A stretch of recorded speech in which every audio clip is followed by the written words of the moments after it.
My hands were shaking. I was just thinking how stupid it was. This was the first time I was doing this with a person whose name I didn't even know. But it was too late. Hi there, my name's Kate. Tell me, are you a gambling person? Have you ever gotten involved in a kinda adventure and then regretted it? It's just, this is what recently happened to me. I want to tell you about it today. Make sure you watch this video to the end and don't forget to like it. So, this is me, and this is my best friend Alice. For as long as I can remember, we've always been together. We went to the same kindergarten where we became friends. Our moms were friends too. We often went to visit each other, celebrated birthdays together, arranged pajama parties, and watched cartoons. When we grew up, Alice and I went to the same school and we were in the same class. Some of our classmates even joked if they saw us separately, they wouldn't recognize us. However, the teachers were not that enthusiastic about our union. The thing was, Alice and I often felt bored in class, so we came up with entertainment for ourselves. For example, we would put a small mouse in the teacher's bag, or set a piece of paper on fire on the back desk during the lesson so that the fire alarm would go off. By the end of elementary school, the entire teaching staff, along with the principal, knew if something happened somewhere, Alice and I were the ones to blame. Therefore, they even tried to assign us to different classes in high school, but we staged a small strike, and the principal made concessions, making us promise we would behave. But I couldn't keep my promise. Our parents often turned a blind eye to all of our pranks.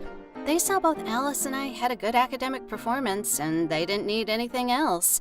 When high school started, we realized a mouse in a bag or a clogged toilet were already stupid jokes. So we came up with a game called I Bet You Will. Alice and I took turns giving each other some unthinkable tasks that were dangerous to perform, but most often they were just embarrassing. If one of us performed the assigned task, then it was possible to assign a task of your own. Sometimes, I admit, these tasks were hard to perform. For example, once I started singing the Imperial March from Star Wars loudly during a lesson, and I also went up to the PE teacher and said he had a very sexy ass. After that, I couldn't go to PE classes for a month, but the teacher guessed I did it on a bet, and he didn't make me feel any worse. I forced Alice to come to school in a Playboy bunny costume, and not just for a lesson, but for her final history project. Honestly, I thought she would give up and refuse, but my friend was even crazier than I imagined. Despite the fact both Alice and I were pretty girls, we didn't have boyfriends. Personally, I went on dates a couple of times, but guys seemed so stupid and boring to me that I decided to stop doing it. As for Alice, I think the guys were just afraid of her.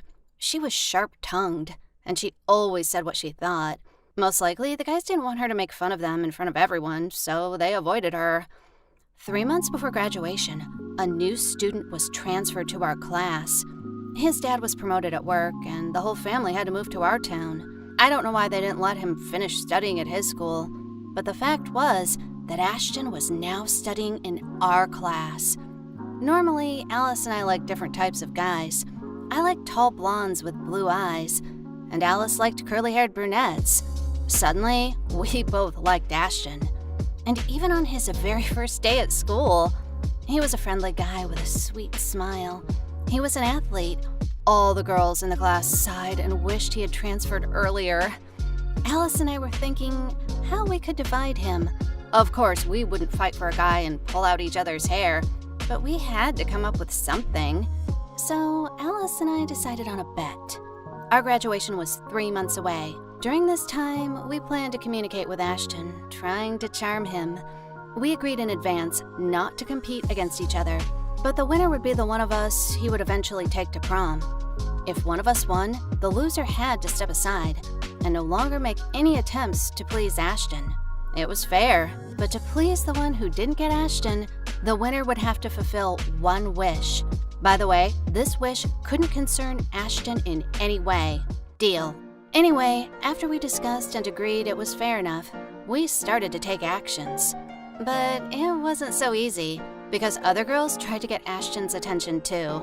It all looked like a reality show, where a dozen girls are fighting for the heart of a cool, handsome man, waiting for him to choose the one in the end. I had never shown my attention to guys before, so it wasn't easy for me to approach Ashton. I kept looking for a good moment. Fortunately, it turned up by itself.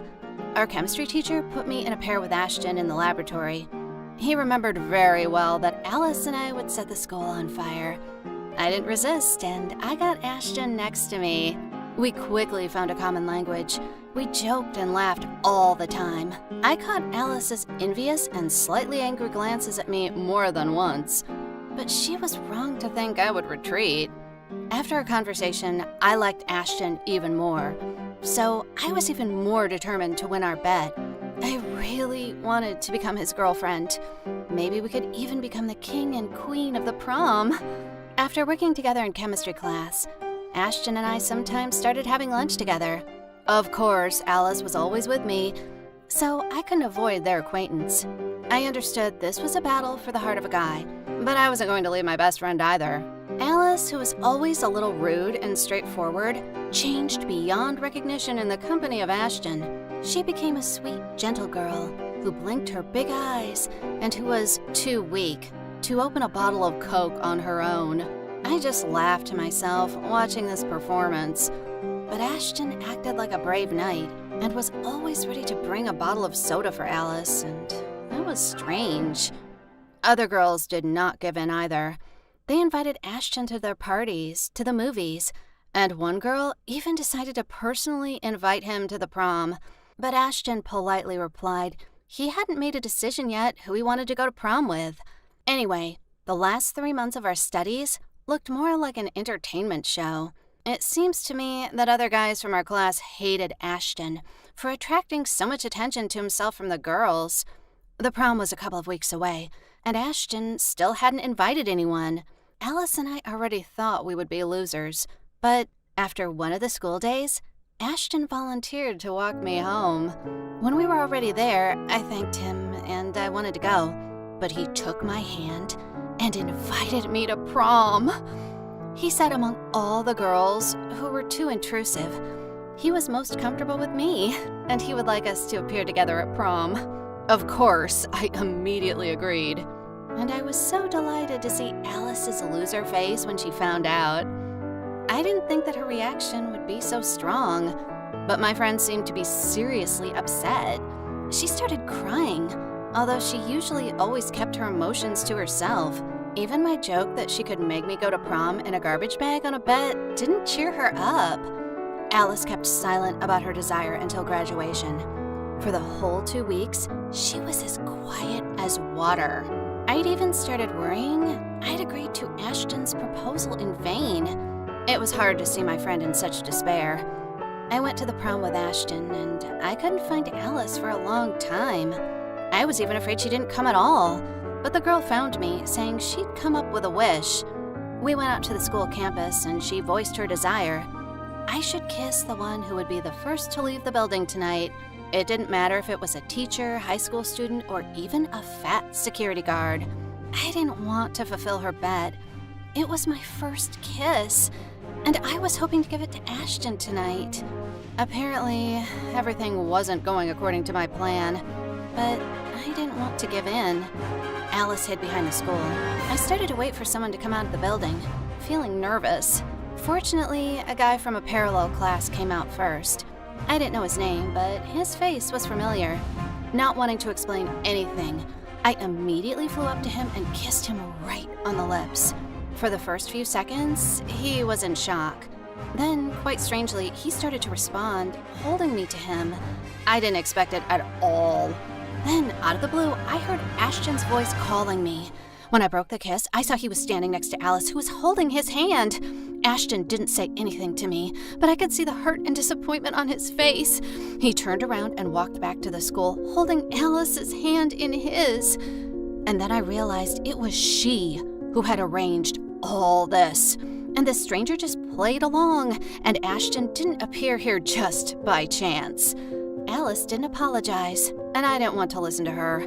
A couple of days after graduation, I found out she and Ashton had started dating. To say I was offended is an understatement. My best friend betrayed me for a guy. How could this happen? Now, I don't know what to do. Should I talk to Alice and sort things out? Should I explain to Ashton that everything was just a setup? Should I go to another city to study and forget about them forever? I don't know. Please, help me out. What would you do in my shoes? Text your answers in the comments below. If my story touched you, please click thumbs up. Subscribe to our channel and turn on notifications to be the first to learn about new stories. Bye!